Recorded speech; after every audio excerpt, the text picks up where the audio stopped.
Yesus mau disalibkan mati bagi kita, saudaraku, maka kita yang percaya kepada Yesus, semua dosa-dosa kita akan disucikan oleh darah Yesus, sehingga kita layak masuk ke dalam kerajaan sorga. Saudaraku, upah dosa adalah maut, tetapi kalau kita percaya kepada Yesus, saudara dapat beroleh hidup yang kekal. Dosa-dosa saudara disucikan oleh darah Yesus. Dosa-dosa saudara diampuni, sehingga saudara dapat memiliki sorga yang kekal. Saudara dapat hidup kekal selama-lamanya di sorga. Katakan amin. Saudara, pekerjaan setan mencuri, membunuh, dan membinasakan. Setan mau manusia hancur. Itulah sebabnya dia membujuk manusia jatuh ke dalam dosa.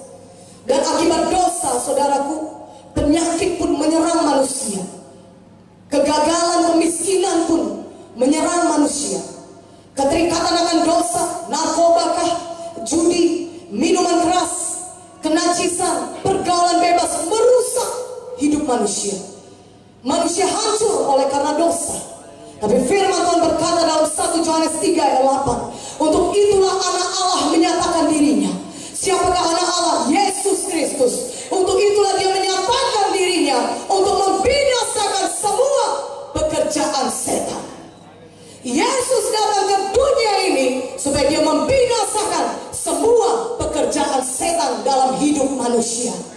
Yesus disalibkan, dia menyerahkan nyawanya bagi saudara, dan dia bangkit dari maut supaya saudara yang percaya kepada Yesus dapat beroleh kemenangan di dalam hidup saudara di dunia ini, dan saudara juga beroleh hidup yang kekal di surga selama-lamanya.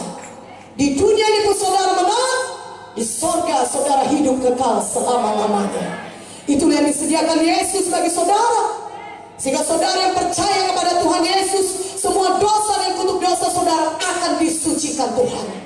Dan di dunia ini pun saudara dapat beroleh hidup yang berkemenangan. Menang atas dosa, menang atas semua penyakit, menang atas semua kutuk-kutuk dosa. Katakan amin. Haleluya. Yesus datang untuk menyucikan manusia dari dosa. Yesus mati di kayu salib, saudara. Dia adalah anak domba Allah yang datang untuk menghapus dosa dunia. Yohanes 1:29, mari buka Alkitab saudara. Saya mau bacakan kepada saudara. Pada keesokan harinya Yohanes melihat Yesus datang kepadanya, dan ia berkata, lihatlah anak domba Allah yang menghapus dosa dunia. Yesus datang untuk menghapus dosa dunia ini. Dialah anak domba Allah. Dia adalah anak domba Paskah. Katakan amin. Dialah anak domba Paskah. Saudaraku, bangsa Yahudi pertama kali mereka merayakan Paskah, apa yang mereka lakukan? Tuhan berkata kepada mereka, ketika aku melewati Mesir, aku akan menghukum tanah Mesir. Kematian akan jadi dalam rumah mereka. Kematian mulai anak sulung. Kematian anak sulung mulai dari orang yang paling rendah sampai kepada orang yang paling tinggi. Semuanya mereka akan mengalami kematian anak sulung, kata Tuhan. Tetapi kalau aku melihat ada darah anak domba di pintu rumahmu, oh maka aku akan melewatinya. Tuhan berkata, tertulis di Keluaran, saudaraku, aku akan melewatinya.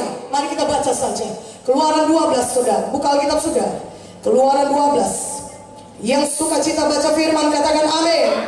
Saya bisa bacakan sebentar saudara dari Keluaran 12 ayat 5 sampai 7, saudaraku. Saya bacakan ayat 5 sampai 7 dan kemudian nanti 12 dan 13. Keluaran 12 ayat 5, 7. Anak dombamu itu harus jantan, tidak bercela. Berumur setahun kamu boleh ambil domba atau kambing. Kamu harus mengurungnya sampai hari yang ke-14 bulan ini. Lalu seluruh jemaah Israel yang berkumpul harus menyembelihnya pada waktu senja. Kemudian dari darahnya haruslah diambil sedikit dan dibubuhkan pada kedua tiang pintu dan pada ambang atas, pada rumah-rumah di mana orang memakannya. Kemudian ayat 12-13. Sebab pada malam ini aku akan menjalani tanah Mesir, dan semua anak sulung dari anak manusia sampai anak binatang akan kubunuh, dan kepada semua Allah di Mesir akan kujatuhkan hukuman. Akulah Tuhan, dan darah itu menjadi tanda bagimu pada rumah-rumah di mana kamu tinggal. Apabila maka aku akan lewat daripada kamu. Jadi tidak akan ada tulah kemusnahan di tengah-tengah kamu apabila aku menghukum tanah Mesir. Tuhan berkata, sembelilah domba jantan itu atau seekor kambing, dan darahnya kau bubuhkan di tiang pintu rumahmu sebelah kiri kanan dan pada ambang atasnya. Dan apabila aku melewati engkau, tulah kematian itu melewati rumahmu. Kalau aku melihat darah itu, aku akan melewati engkau. Kalau aku melihat darah pada pintu rumahmu, aku akan melewati engkau. Tulah kematian tidak akan menjamah engkau. Katakan amin.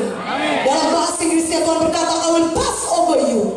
When I see the blood, I will pass over you. Pass over, pasrah saudaraku. Kalau aku melihat darah itu, aku akan melewatimu. Haleluya. Katakan haleluya. Katakan haleluya. Saudara yang kekasih, pada malam itu malaikat maut menjalan Mesir, dan di seluruh rumah Mesir ada cerita. Karena ada kematian anak sulung, mulai dari rumah orang tahanan, saudara, sampai kepada rumah Firaun. Ada kematian di Mesir karena di rumah mereka tidak ada darah anak domba yang disalib, saudaraku. Tetapi di rumah bangsa Israel, di mana di setiap pintu ada darah anak domba yang disalurkan di pintu rumah mereka, tidak ada kematian. Katakan amin. Haleluya. Karena darah anak domba, dan itu adalah lambang daripada pengorbanan Yesus di kayu salib. Yesus adalah anak domba Paskah yang disembelih bagi kita.